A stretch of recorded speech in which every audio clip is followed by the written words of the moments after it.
Hey there, Jane Corner here, psychotherapist, gut-directed hypnotherapist and IBS expert.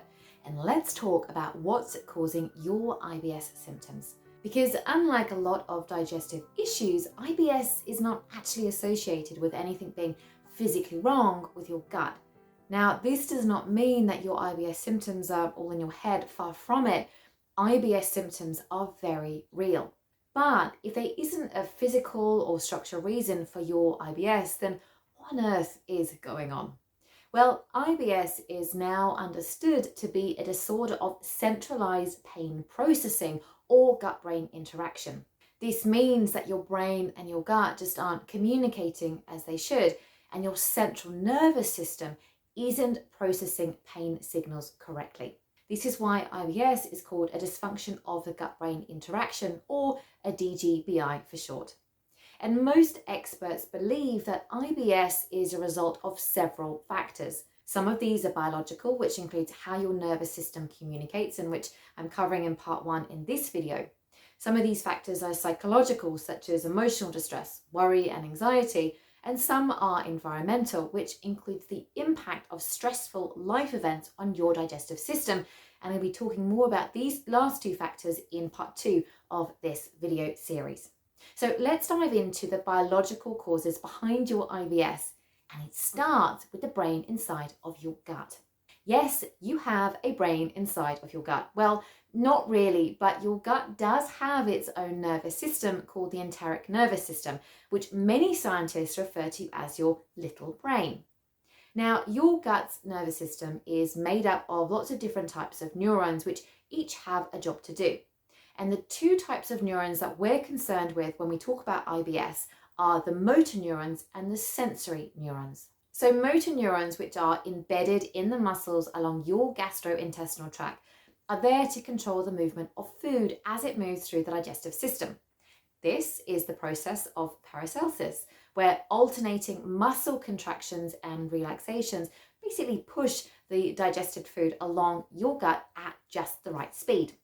Motor neurons also help to mix and break down all the food that you eat. Now, sensory neurons actually do lots of different jobs, including sensing or tasting the chemicals in the food that you eat. They also communicate information about the stretch and the tension in the walls of your stomach and your intestines, and they also relay the perception of pain. Now, when it comes to IBS, it's believed that both motor neurons and the sensory neurons in your digestive system have become hypersensitive or hyperreactive to certain stimuli. This means that they are not reacting, they're not responding in a normal way, and in turn, several things start to happen. So firstly, if you have IBS, you're much more likely to feel and be aware of what we would consider as normal activity inside of your gut. You see, many people just aren't aware of that process of peristalsis, and they don't notice if gas bubbles move along or there's those noises inside of their stomach. But you, on the other hand, are hyper aware of everything going on inside of your digestive system.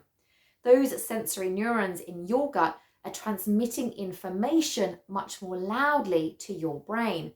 And when this happens, your attention becomes focused in on your gut, and you start to wonder if there's a problem, even if everything is in fact normal.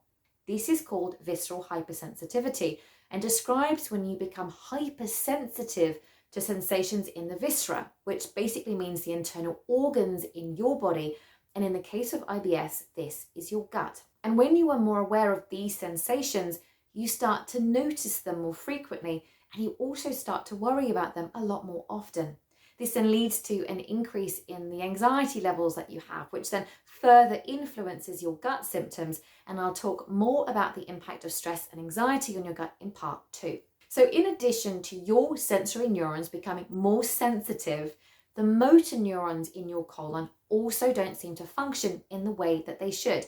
They might not always work smoothly or in coordination with each other, and they can sometimes work too strongly. This is what is referred to as altered bowel motility or altered intestinal motility, meaning the process of moving food through your gut. Now, your colon or your large intestine measures about 5 foot in length, and its job is to remove just the right amount of water from the digested food. and then to hold the waste materials until they are ready to be eliminated when you go to the toilet to have a bowel movement. Now, the speed at which food is moving through your digestive tract, and therefore the amount of water which is absorbed inside of your colon, is controlled by small rhythmic contractions and relaxations, which is the process of peristalsis. Now, if the digested food moves through quickly through your colon, well, not enough water is going to be absorbed, and the result will be loose, watery stools or diarrhea. Now, on the other hand, if digested food is moving too slowly and spends longer inside of your colon, then too much water is going to be absorbed, and the result will be hard, dry stools, such as in the case of constipation, which can sometimes be difficult and painful to pass. So then maintaining just the right level of motility is a delicate balance and is clearly very important. And this balance is influenced by lots of different things, such as how much fiber you eat, how much water you drink, how much exercise you have, and the amount of stress in your life. But ultimately, this balance depends on your motor neurons firing at just the right rate. Okay, so we've talked about the neurons in your gut being hypersensitive and also not working in a controlled and coordinated way. But there are two more biological factors that we need to look at to help explain your IBS symptoms. And the first of these is that both your sensory and motor neurons may start to overreact or respond too strongly to certain types of food. So, for example, a slice of cheesy pizza might cause a mildly uncomfortable sensation of fullness in someone who doesn't have IBS. But for you, your enteric nervous system may respond with a flurry of conflicting signals due to the overload of fat. This can result in an urgent need to use the bathroom, as that poorly digested pizza is rapidly pushed through your digestive system. And lastly, people with IBS tend to possess pain receptors in their gut that are a lot more sensitive and reactive compared to those who don't have IBS. So when someone with IBS eats that cheesy slice of pizza, their pain receptors may react a lot more strongly and almost say, "Are you trying to kill me?" Whereas those same pain receptors might only send a mild signal of enough already to someone who doesn't have IBS. Now, the thing about pain is that it grabs our attention, and it usually means that there's something wrong and we need to get ourselves out of harm's way. But overly sensitive pain receptors are actually not providing any useful information. And I often describe this to my IBS clients as a smoke detector going off when you're just boiling some water. Your pain receptors inside of your gut are supposed to tell you when you have a serious infection or whether there's inflammation or if you've eaten something dangerous and harmful. They're not meant to react to harmless or non-threatening foods, and they are definitely not meant to overreact to stressful events or the internal stress or anxiety that you might feel. And the interesting thing about pain is that the receptors responsible for detecting pain in your body don't operate independently. Instead, they communicate with your brain by sending messages. So even though you might feel pain in different parts of your body, such as inside of your digestive system, all pain is actually experienced up inside of your brain. And your brain has the ability to either turn up the volume on this pain or to turn it down. And chronic gastrointestinal pain and dysfunction can result from faulty messages being sent between your brain and your gut.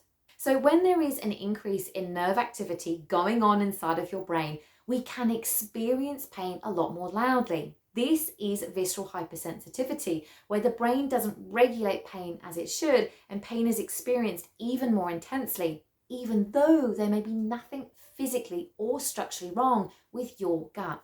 Now, fortunately, there are ways to teach your brain to turn down those pain signals, and these include things such as relaxation training, mindfulness, gut-directed hypnotherapy, and cognitive behavioral therapy. And these are all tools that I teach my one-to-one clients inside of the Calm Gut program, and which are also included inside of the Calm Gut app, which I describe as a toolkit in your pocket to help manage your IBS symptoms long term. And you can learn more about the Calm Gut program and the Calm Gut app by clicking the links below just in the description.